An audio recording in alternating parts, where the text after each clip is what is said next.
Well, our big focus, the collapse of France's government. Now, this means it now finally falls to President Emmanuel Macron to step up and confront a snowballing political and economic crisis that risks sending shockwaves across the Eurozone. Well, after a heated debate in the National Assembly, 331 of France's 577 lawmakers voted to oust Prime Minister Michel Barnier in a vote of no confidence after he tried to force through an austere budget to fix the country's yawning deficits. So once he formally resigns, Mr. Barnier will become the shortest-lived Prime Minister in the history of the modern French Republic and the first to be booted out by Parliament since 1962. My colleague Ross Cullen joins us with the lowdown from Paris. Well, a very dramatic evening here in France on Wednesday. Not since 1962 has a government been toppled by the opposition, but that's exactly what has happened. More than 330 lawmakers voting in favour of a no-confidence motion, ousting Michel Barnier and his government. We did see people putting aside their party political differences, and the far left, the left and the far right united behind the far left's motion of no confidence in the Prime Minister, which they introduced into Parliament after Michel Barnier used executive powers to force the 2025 budget legislation through Parliament and bypassing MPs. Now, when that does happen, you open yourself up to the possibility of a no confidence vote. That's exactly what took place on Wednesday, and that's exactly what happened with Michel Barnier losing. All eyes will now be on the President, because it is up to Emmanuel Macron to appoint the Prime Minister, and it took him more than 6 weeks in the summer following the inconclusive election in July to appoint Michel Barnier, who has now become the shortest-serving Prime Minister in modern French history. Emmanuel Macron has said that he will be making a formal speech and addressing the French people on Thursday evening, local time. Ross Cullen, NDTV, Paris. Well, let's turn our attention now to the neighbourhood. Well, former Bangladeshi Prime Minister Sheikh Hasina gave her first public address since being ousted in a student-led uprising earlier this year. And she mounted an attack on the country's interim leader, Muhammad Yunus, over the alleged persecution of minorities. Ms. Hasina said she fled because people were dying indiscriminately. And to quote her, she said, "I never even got the time to resign." But her virtual address during an event in New York followed revelations that perpetrators inside and outside Bangladesh's government siphoned an estimated $17 billion, that's billion with a B, from the country's financial system before Hasina's ouster. It was effectively the largest bank heist in the history of money, as per several reports. And let's get you a quick update from South Korea at the moment, where President Yoon Suk-yeol is heading towards impeachment proceedings after his ill-fated attempt to impose martial law, with the 6 opposition parties submitting a motion to force Yoon from office. Now, the motion is likely to be formally introduced in the legislature, meaning lawmakers could vote as soon as Friday. Now, although the move faces a considerable number of hurdles, it is clear that Yoon's political future is now dicey, whether he resigns or is ousted. The South Korean president, by the way, has accepted the resignation of Defense Minister Kim Yong-hyun and nominated his ambassador to Saudi Arabia, Choi Byung-hyuk, as the new defense minister, as per many media reports. By the way, I must also inform you that several countries have issued travel advisories in the wake of President Yoon's short-lived declaration of martial law, and this actually includes the United States, the United Kingdom, Japan, and Singapore. William Gallo now joins us. He's Voice of America's Seoul Bureau Chief. He's been tracking all the finer details on Ground Zero. Thanks so much, William, for making time for us. Now, many are arguing that Yoon is no longer qualified to be president, but take us through the latest developments and the current state of affairs. Well, we just got news very recently that there will be an impeachment vote on Saturday at 7 p.m. We just got that news from South Korea's opposition parties. They're moving ahead with this vote, even though it's not exactly clear that they have enough support from the ruling party to actually pass this impeachment. Over the past 12 hours or so, what we've seen here in Seoul is Yoon's conservative People Power Party sort of rally around him. There was a meeting last night with Yoon. Leaders emerged from that meeting very defensive and on the attack, in fact, against the opposition party for the obstruction that they feel they have been doing over the last several months, which actually was part of Yoon's motivation for doing this martial law. But it's important to note that it's not clear that the ruling People Power Party can prevent the number of defections needed to stop this. As you've mentioned, all they need is 9 members of the PPP to support this impeachment motion on Saturday in order for the president to be impeached, and that would then send this to the Constitutional Court. Well, William, as always, thanks so much for joining us with the latest. As William is reporting, the impeachment vote will take place on Saturday at 7 p.m. local time. Meanwhile, South Korea's defense minister has also resigned over the martial law crisis there. In other news, a masked gunman in New York City killed the CEO of UnitedHealthcare, which is one of the US's largest medical insurers, in a brazen targeted attack. Brian Thompson, who was 50 years old, was shot outside a hotel in Midtown Manhattan, where he was set to attend the company's investor conference. Now, a man suspected in the shooting of UnitedHealthcare CEO Brian Thompson was seen in a Starbucks just minutes before the attack. Officials are, of course, investigating all the details, but a little bit of background for you here. UnitedHealthcare's parent company, the US's 4th largest public firm, was targeted earlier this year in the US's biggest ever healthcare data breach that affected 100 million people. But shocking news coming in from New York City about this brazen targeted attack where the UnitedHealthcare CEO has been killed. Ray Locker now joins us from Washington, D.C. with a quick update. Thanks so much, Ray, for making time for us. Brian Thompson, we're reading, reportedly received several threats prior to his murder. What latest details can you disclose currently? Well, that's, I saw a video, a security video that showed this shooting, which you have up on your screen, where the assailant came up from Thompson and shot him a couple of times in the back and then went and finished him off while he was lying on the ground, and then escaped on one of these rental city bikes and was last seen somewhere in Central Park in Midtown Manhattan.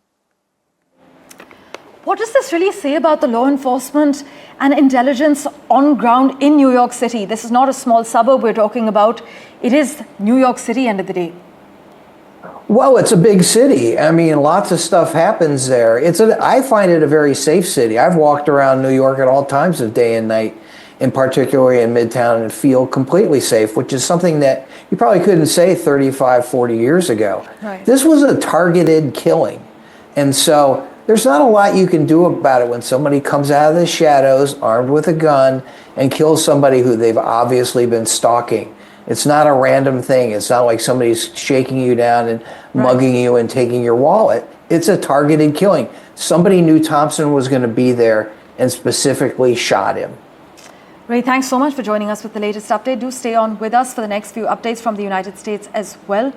Well, before that, let me just get you a quick update as far as Trump's new inner circle is concerned. The US President-elect Donald Trump has appointed Jared Isaacman, a billionaire private astronaut and close associate of Elon Musk, as the new head of NASA. Isaacman has previously participated in 2 space flights under his Polaris program, using SpaceX vehicles and also spacesuits for private orbital missions. But if confirmed, Isaacman will oversee NASA's $25 billion budget, focusing heavily on the Artemis program, which is a flagship effort to return humans to the moon.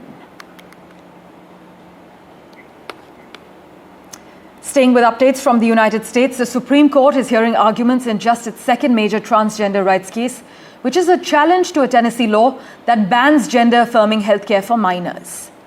The justice's decision, not expected for several months, could affect similar laws enacted by 25 other states in the US and a range of efforts to regulate the lives of transgender people, including which sports competitions they can join and which bathrooms they can use.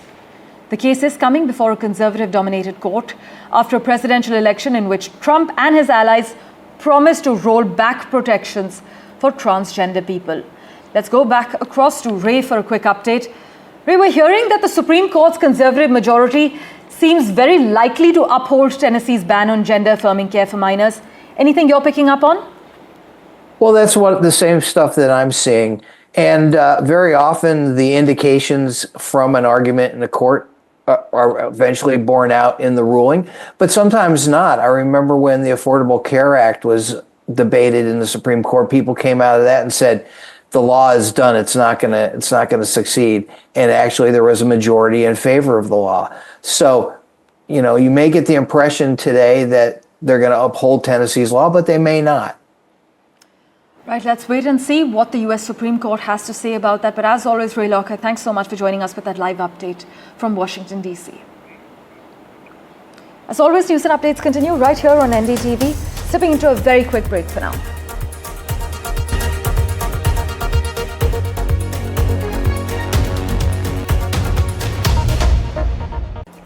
While calling India a very important partner, Kuwait's Foreign Minister Abdullah Ali Al Yahya praised Prime Minister Modi, saying that the West Asian nation believes that the Indian leader is one of the wisest in the world. Now, as we have been covering, Abdullah Ali Al Yahya arrived in India earlier this week, late on Tuesday, for an official visit that was aimed at further strengthening our multifaceted relationship between both our countries.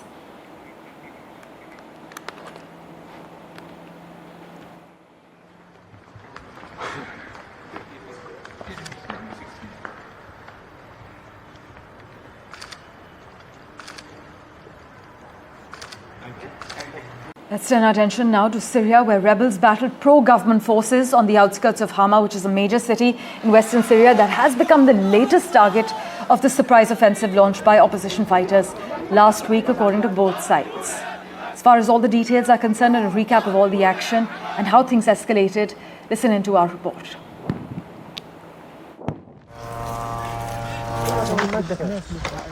Just when it seemed that West Asia had witnessed enough destruction, a massive rebel offensive in Syria, launched last week, threatens to worsen the region's crisis.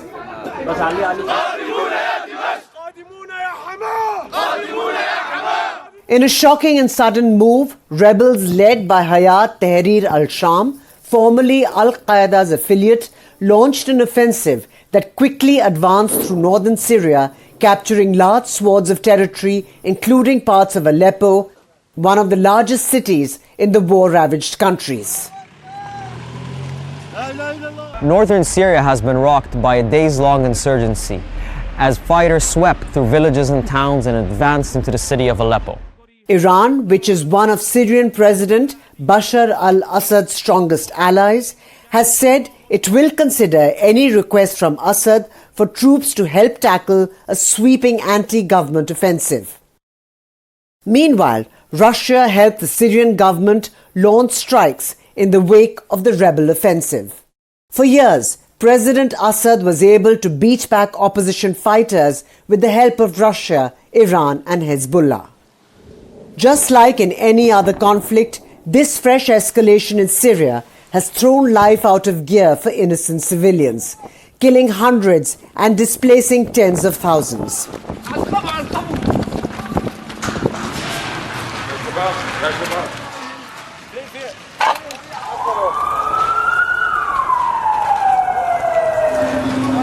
So this recent escalation of hostilities has caused many civilian casualties, displaced tens of thousands of people, interrupted critical services, and disrupted our humanitarian operations. Assad has ruled with an iron fist since the year 2000. He's had the upper hand in the civil war so far. But now his top allies are engaged in bigger conflicts of their own, raising the question, how long can Assad cling to power? With Vishal Vivek, Bureau Report, NDTV World. In other news, Cuba's national electrical system collapsed early Wednesday morning after the country's largest power plant failed. This is what the government has confirmed, which is the latest of several such failures as the island's grid falls into disarray amid fuel shortages, natural disaster, and also a severe economic crisis.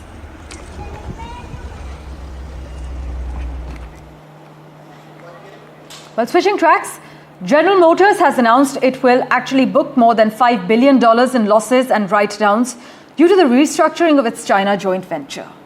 Facing heavy competition in China that has forced automakers to cut retail prices, the SAIC, General Motors Corporation, is actually restructuring operations, resulting in non-cash impairment of between $2.6 and $2.9 billion and equity losses of around $2.7 billion. This is what GM has said in its security filings. By the way, GM and the Chinese state-owned company Shanghai Automotive Industry Corporation, SAIC, as I just mentioned, each own 50% of the company. My colleague Mugdha has been tracking all the finer details for us. She joins us live at the moment. Mugdha, GM is now taking a $5 billion hit to fix up its struggling China business?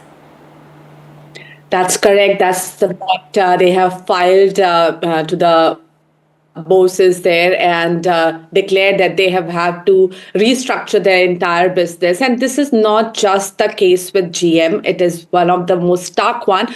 But most of the global manufacturers are struggling in China right now because the Chinese companies have become the dominant player in China. And China is a huge market. That decides the fate of lots of these global companies. Even Volkswagen is struggling.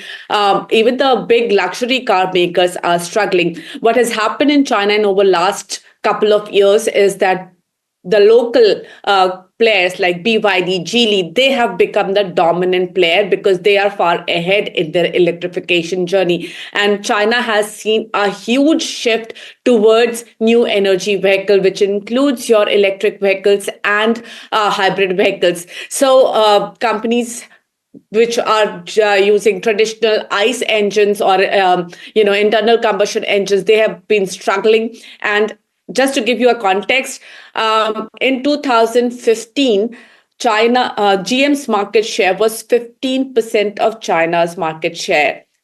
Now it's less than 7%. So the market share has clearly halved in less than 10 years. Right. So, but they had planned for that kind of investment, that kind of production, and now it's half when the Chinese market is growing rapidly. So they have had to change their strategy, and most of the other companies, even Volkswagen has had to change their strategy. Yes. Even Tesla is struggling. Tesla is still growing, but at a lower pace than, say, BYD and Geely. Mugdha, thanks so much for joining us with the lowdown. As my colleague Mugdha is reporting, facing heavy competition in China that has forced automakers to cut retail prices, the SAIC General Motors Corporation is restructuring operations. As always, thank you so much for investing your time and watching this edition of The World 24/7. We'll continue to keep tracking the latest updates for you. Do stay tuned.